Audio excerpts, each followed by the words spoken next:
Electro homeopathic remedies और female reproductive organ के क्रम में हम आपको फीमेल रिप्रोडक्टिव ऑर्गन से संबंधित डिजीज के बारे में बता रहे हैं, है ना। अभी एक क्रम चल रहा है, आज का डिजीज होगा डिस्मेनोर्हिया, है ना, यानी कष्टास्त्राव हिंदी में कहेंगे, और आपको पेनफुल मेंस्ट्रुएशन भी इसको कहते हैं। तो ये महिलाओं में एमसी होना यानी मेंस्ट्रुएशन होना एक प्राकृतिक जैविक प्रक्रिया है ना। मेंस के दौरान यानी आपको मेंस्ट्रुएशन होने के दौरान या महीना होने के दौरान जो दर्द होता है उसको हम डिस्मेनोर्हिया अंग्रेजी में और हिंदी में कष्टास्त्राव भी कहते हैं, के नाम से जानते हैं। चलिए, तो सभी महिलाओं में इस तरह का कष्ट जो है डिस्मेनोर्हिया सभी महिलाओं में कम या अधिक देखने को मिलते हैं। कोई भी महिला इससे वंचित नहीं रहती हैं।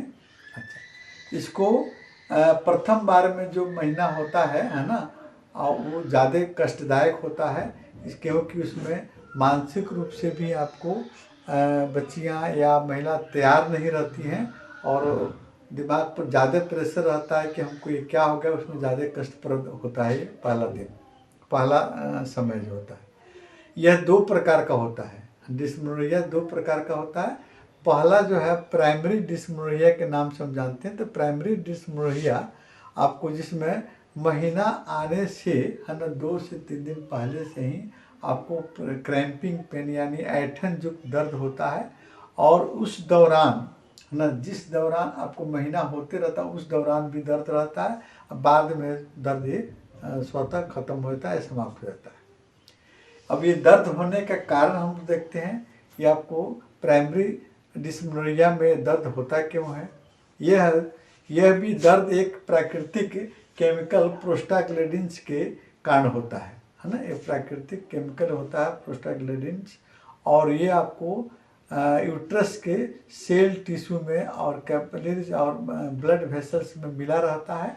और जिस दिन ये आपको पीरियड शुरू होता है उसके पहले या उस समय ये अपने हाई लेवल पर रहता है, और उसमें यूट्रस के सेल टिश्यू में कंस्ट्रक्शन आपको बहुत संकुचन पैदा करता है, जिसके चलते आपको उसमें ब्लड का फ्लो सही नहीं हो पाता है और उसमें क्रैम्पिंग ऐंठन जो दर्द होने लगता है ना, ज़्यादा दर्द होता है। उम्र के बढ़ने के साथ साथ में ये दर्द धीरे धीरे आपको समाप्त हो जाता है, या आपको बच्चा होने के बाद भी ये दर्द आपको कम होता है या प्रायः नहीं होता है ना, कम होता है।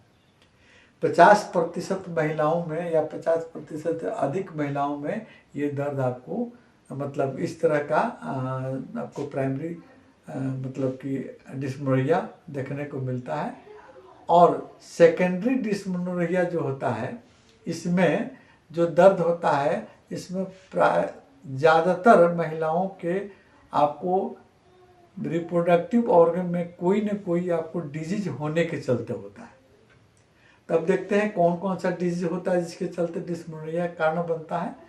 तो सबसे पहले हम देखते हैं कि यूट्रस में आपको सूजन हो जाना, है ना, या उसमें यूट्रस में फाइब्रॉइड हो जाना, है ना, यानी ट्यूमर फॉर्म कर जाना, उस समय भी आपको बहुत कष्टप्रद आपको डिस्मेनोर्हिया होती है।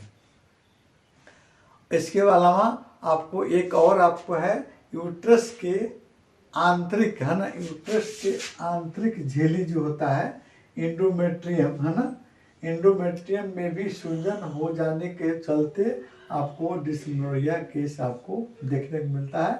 अब कभी कभी जो इसी में फाइब्रॉइड हो गया उसके चलते भी दर्द आपको डिस्मेनोर्हिया होता है। कभी कभी आपको ओवरी डिजीज में ओवरी में सूजन हो गया, ओवराइटिस हो गया, उसके चलते भी आपको दर्द ज़्यादा देखने को मिलते हैं। और इसके अलावा, है ना, इसके अलावा भी हमको पेल्विक इन्फ्लेमेटरी डिजीज, पेड़ू में भी आपको जो ऑर्गन रहते हैं उसमें सूजन हो जाने के चलते उसको पेल्विक इन्फ्लेमेटरी डिजीज कहते हैं।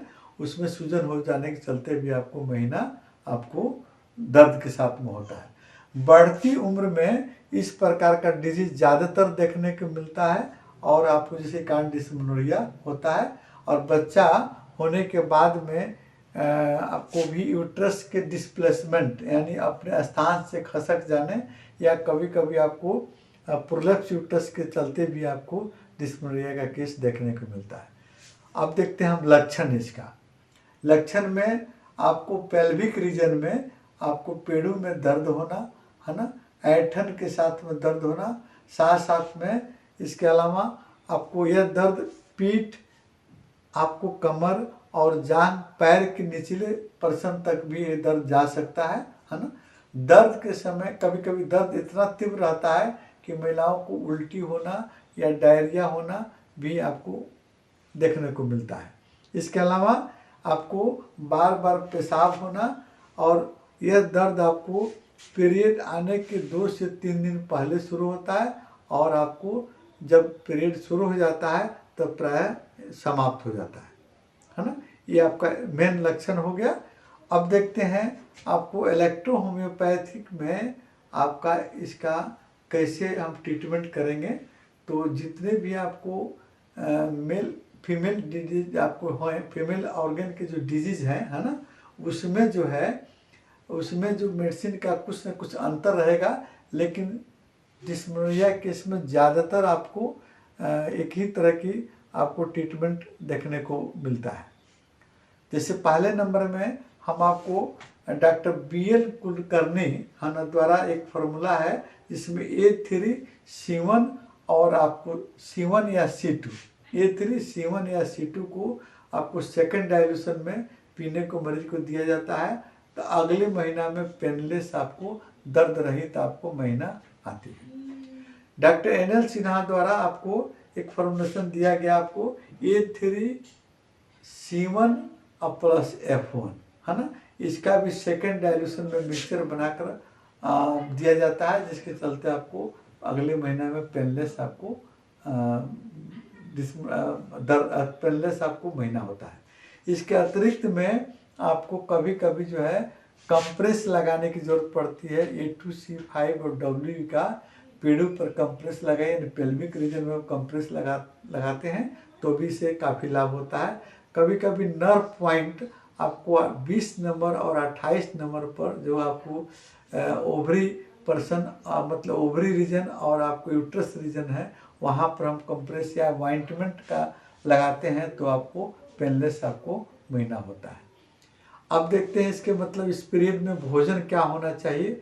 तो महिलाओं को मतलब इसमें हल्का भोजन लेना चाहिए, लिक्विड की मात्रा ज़्यादा बढ़ा देनी चाहिए, उसमें लिक्विड भोजन की मात्रा ज़्यादा बढ़ा देना चाहिए और रेस्ट आराम में रहना चाहिए। कोई हार्ड वर्क, कोई कठिन काम या परिश्रम वाला काम नहीं करना चाहिए। आपको ये सावधानी बरतनी चाहिए।